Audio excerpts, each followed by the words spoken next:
versículo 9. Os mortos às espadas, mais ditosos do que os mortos à fome, porque estes se esgotam como transpassados, por falta do fruto dos campos. Então, meu irmão, ele já trouxe isso aqui em outras partes. As pessoas que morreram às espadas foram mais felizes do que as pessoas que ficaram secadas, porque as pessoas foram sofrendo aos poucos e foi morrendo aos poucos. A tortura foi grande. Mais feliz é que, olha lá, as mãos das mulheres piedosas cozeram seus próprios filhos, serviam-lhe de alimento na destruição da filha do meu povo. Preste atenção, essas mulheres antigamente eram mulheres piedosas, mulheres que cuidavam da casa, do lar, que faziam alimento para o filho, que colocavam alimento para o filho.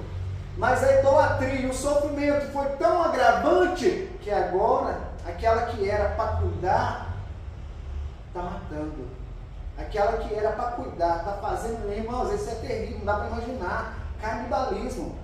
Eu já vi vídeos na África onde o pessoal passa, como aqui no Brasil também passa, infelizmente, no nosso povo, que a mãe cozinhava barro para dar para o filho. Mas talvez eu não pesquisei, mas eu nunca vi relato de que a mãe pegava e sacrificava o filho para comer. Por mais doloroso que a fome seja, a mãe quer cuidar do filho. A mãe não tinha energia nem para ela, estava dando de mamar o filho. Percebe a crueldade? E tudo isso, meus irmãos, porque o coração se tornou cruel. O coração se tornou uma besta fera. E você faz coisa inimaginável. Você pode estar falando assim, eu nunca vou fazer isso que o irmão está falando. Eu nunca vou fazer tal coisa. Preste bem atenção. As pessoas que mais falaram que não ia fazer uma coisa, quando você vai ver, é as piores para fazer a coisa terrível, para fazer o mal. Por isso, meus irmãos, nós temos que vasculhar o nosso coração. Nós temos que buscar no nosso coração o que tem tomado o lugar de Deus. E a hora que você encontrar aquilo que você tem trocado no lugar de Deus, é martelar, é martelar, é martelar. O principal ídolo que puxa os outros ídolos é o orgulho. Foi o orgulho que fez que Adão e Eva caiu. Foi o orgulho que fez que Satanás fosse lançado à terra. É o orgulho, a soberba é um dos nossos maiores mal. Só que você já deve estar me perguntando, irmão Antônio, tem ídolos que a gente já sabe. Tem ídolos que eu sei que eu preciso tratar. Eu estou vendo, ele está escancarado, ele está todinho na minha porta. Estou vendo, está lá. Que miserável, sempre vem para nos derrubar. Mas tem outros que a gente não percebe, a gente não vê. Eu vou contar o meu aqui, de vez em quando acho que eu dou essas manobras. Nós estávamos trabalhando lá na arena, estava tendo um jogo lá, e era proibido o quê? Beber cerveja. Aí na frente de mal, não deu um conselho, o cara, nossa, coloca no copo de refrigerante, vai lá e bebe. Aí você, Antônio, você fez o cara pecar 3 vezes, mentir, fazer a coisa errada, incentivando a pessoa a fazer a coisa errada, tá vendo? Incentivando ela a continuar no ídolo dela.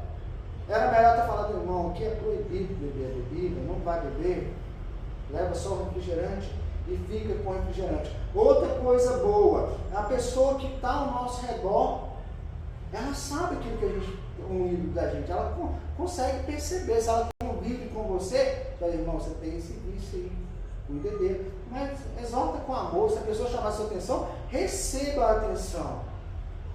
Mas tem outros, meus irmãos, que você não percebe, as pessoas não veem, que são ocultos, e só orando, e só pedindo a Deus para te livrar dele. A pergunta que fica, né? Irmãos, como que eu vou, Antônio, matar estes ídolos que aglomeram na minha vida? Presta atenção. O problema não é o ídolo da idolatria. O problema não é o ídolo do adultério. O problema não é aqueles ídolos que transparecem. O problema, ele está lá dentro do nosso coração. O problema está pior, está lá enraizado. E só tem um jeito de você eliminar esse ídolo, é arrependendo dos seus pecados, é crendo. E é uma ação poderosa do Espírito Santo para quebrar esse coração e te dar um novo coração. Mas a maneira de tratar, já que você identificou, Antônio, eu sou idólatra, eu tenho adorado televisão, eu tenho gastado tempo com passando celular, eu já acordo, já passando rios no celular, é um ídolo também, porque você está trocando aquela comunhão com Deus, aquela oração com Deus de manhã, em vez por essas coisas. Pega o Evangelho, a palavra de Cristo, e martela, até ele nos quebrar. Aquela frase do Paul Washer, ela é espetacular. Eu não choro porque eu não tenho coisas. Eu choro porque eu não sou como Jesus. Eu olho a minha vida todo dia. É uma miserabilidade, porque cada dia parece que Senhor, eu quero ficar parecido com o Senhor. Eu preciso ser parecido com o Senhor lá no meu particular, lá no meu trabalho, aonde eu estiver, aonde eu estou, com as pessoas ao meu redor. Eu preciso que elas vejam o Senhor em mim. Mas quando as pessoas não enxergam Cristo em nós, é porque o ídolo do nosso coração está ascendente. É porque os nossos desejos, os nossos prazeres, as nossas vontades, os nossos egos, o nosso eu está transpassando. Quando nós somos exaltados e não damos ouvido, é porque o nosso ego já está. Quando você ouve falar de pecado, ouve falar para arrepender, e continua nesse estado. Se você está desse jeito, dobra o seu joelho e implore a Deus. Fala com ele: Senhor, muda minha vida, muda meu coração. Eu não quero estar desse jeito, não. Eu quero ser como o Senhor é. Então, meus irmãos, quando nós estamos apegados a um ídolo, o coração novo endurece. E as palavras já não têm mais efeito. Está indolor, você já não sente mais nada. Antes, quando a gente ia cometer algo de errado, o nosso coração gelava, porque a gente não queria pecar contra Deus. Mas vai indo, não medita, não ora, não quer saber de comunhão. E o coração não se envelhece. Vocês pensam que acabou? Acabou não. Vai piorar. Olha mais para frente aqui para você ver. A idolatria, a liderança sendo quebrada. Nós vamos acabar descobrindo mais um ídolo do povo. E aqui na nossa cidade, no nosso país, no mundo inteiro tem esses ídolos. Olha lá para você ver. Versículo 11, 12 e 13. O Senhor, deu o Senhor cumprimento ao seu furor, derramou o ardor de sua ira e acendeu fogo em Sião, que consumiu os seus fundamentos. Então, meus irmãos, o que está acontecendo com o povo aqui é só uma pequena demonstração da ira de Deus. Deus está fazendo juízo, mas preste atenção, vai ter um juízo final. Esse aqui ainda teve misericórdia. O juízo final não vai ter misericórdia, não. Olha lá. Não creram os reis da terra, nem todos os moradores do mundo, que entrasse o adversário pelas portas de Jerusalém. Nem o povo estava acreditando. Você lembra quando o rei Senaqueribe tentou entrar lá com 185 mil soldados? O rei Ezequias orou e os soldados foram mortos. E aquele ali ia falar: ah não, Deus vai guardar nós, ninguém vai entrar aqui não. E até as nações ao redor: ah, nós não vamos mexer com Jerusalém não, porque não tem como traspassar aqueles muros não. Não tem como até chegar neles não. Nem as pessoas ao redor. Foi por causa do pecado dos profetas, das maldades dos seus sacerdotes, que derramaram o sangue do justo. Então, meus irmãos, primeira coisa, a culpa é de quem? Nós já descobrimos o culpado aqui. Foram dos falsos profetas e dos falsos sacerdotes. Mas não vamos tirar a culpa do povo, não. Porque o povo também rejeitou a graça e a misericórdia de Deus sendo anunciada. O povo rejeitou a Deus. E o povo preferiu dar ouvidos aos falsos profetas. Vamos pegar o exemplo de Jeremias. O que Jeremias falava? Gente, arrependa dos seus pecados, muda de vida, porque Deus vai castigar vocês. Fuja da idolatria, faz essas coisas não. E os falsos profetas? Não, fica tranquilo. Deus não vai fazer nada não. Olha lá, Ele protegeu nós da muralha aquela vez, Ele vai guardar nós de novo. Uma coisa, meus irmãos, é ter Deus na sua vida, presente na sua vida. Outra coisa é achar que Deus está na sua vida. E não está. Ah, irmão Antônio, como que você sabe disso? Vocês lembram a história de Sansão? Sansão mentiu tanto, fez tanta coisa errada e ele levantava e derrubava os inimigos. Ele levantava e derrubava os inimigos. Mas teve uma certa feita que o Espírito do Senhor já não estava sobre ele. Ele nem percebeu que o Espírito tinha saído. Agora eu vou derrotar meus inimigos. O que aconteceu? Ele foi preso. Foi vazado os olhos dele. Ele foi pego. Pergunta, que hora que ele sentiu que o Espírito saiu dele? Que hora que ele sentiu que ele perdeu a força? Quando ele viu, já era tarde demais. Então, meus irmãos, não deixe de ser tarde demais para arrepender. Não deixa, não é tarde demais para buscar Deus. Se você está ouvindo o Evangelho, se você está ouvindo essa palavra, a hora é agora. Que hora, Antônio? É a hora de mudar de vida, a hora de arrepender, a hora de seguir Jesus com toda a sua força, com todo o seu coração, de se render a Ele. E agora, meus irmãos, como os sacerdotes também estavam corrompidos, o povo foi castigado e a culpa é dos falsos profetas. Então, meus irmãos, preste atenção. Hoje em dia não é diferente. Quantas pessoas descobrem que a liderança é corrompida? Por exemplo, citar eu para não citar ninguém. Eu gostava do David Robertson, eu ouvia Benny Hinn, eu ouvia R.R. Soares, eu ouvia um tanto de gente que hoje eu vejo que eles são hereges. Eu não quero perder meu tempo com Silas Malafaia. Eu não quero perder meu tempo com esses homens que desonram o nome de Deus. Bruno Leonardo. Eu não vou parar de citar não, mas você já sabe o que eles oferecem para as pessoas. Deus vai abençoar a sua vida. Ó, crente não adoece. Ó, tudo vai prosperar. Tudo vai bem na sua vida. Nada vai te acontecer de mal. Né? Nada quebrado, nada faltando. A Toninho não tinha nem comida na geladeira, não tinha nada lá, mas o talão estava lá para mandar o dinheiro para os outros. Na época eles cobravam também, eles ganhavam dinheiro para falar bem. Mas amo, gente.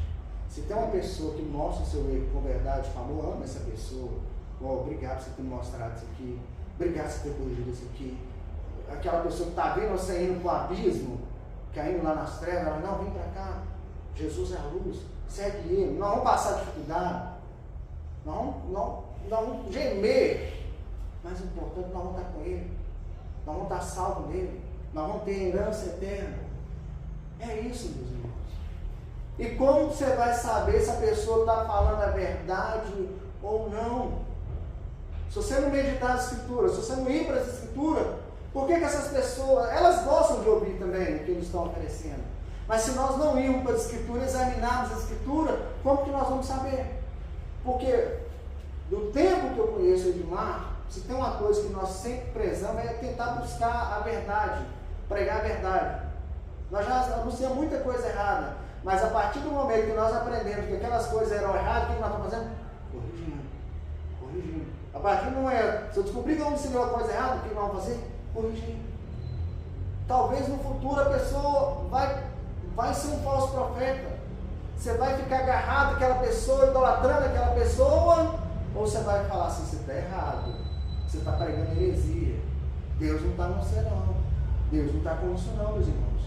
Então, ó, quem dá ouvido a falsos profetas, esses falsos profetas aí, está indo a passo lá para o inferno, eles estão rindo, sorrindo, nem sabendo que estão indo para o inferno. E Então, meus irmãos, o povo precisa saber da má notícia. O povo precisa saber da notícia ruim para ter a boa notícia. O homem caiu, o homem pecou e destruído está a glória de Deus. Nós estamos falando direto disso. Mas Deus enviou o Redentor, Deus enviou o seu Filho Jesus Cristo para ser o quê? O nosso Salvador. Mas tem uma frase que é muito linda, que eu gosto dela. Jesus só é Salvador de quem Ele é Senhor. O seu Jesus, Ele é Senhor e Rei. Se Ele é Senhor e Rei, Ele tem um governo. Então, Jesus só é Salvador daqueles que Ele está governando, daquele que está sendo direcionado com a palavra dEle. Ah, Jesus me salvou, eu vivo da maneira que eu quero? Onde é que fica aquela frase? Quem quiser seguir após mim, negue-se a si mesmo e tome a sua cruz. Meus irmãos, Jesus não fez só milagre. É lógico, os milagres é para mostrar a divindade dele, para ver se a pessoa primeiro assim cria nele. Mas Jesus nos deu o quê? Nos deu mandamento. Nos deixou o sermão do monte.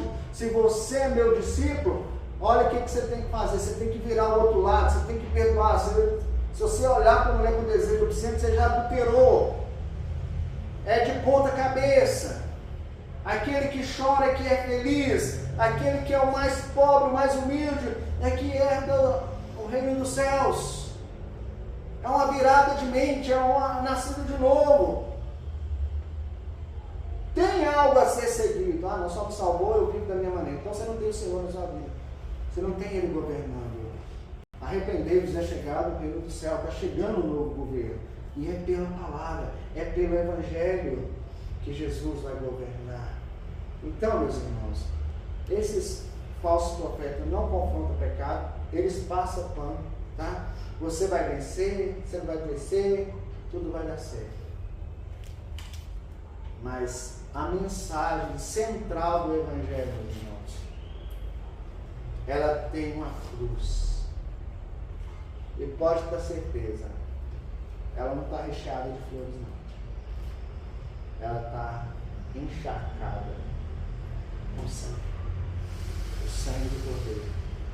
O sangue do nosso Jesus Cristo. É loucura para aqueles que se perdem.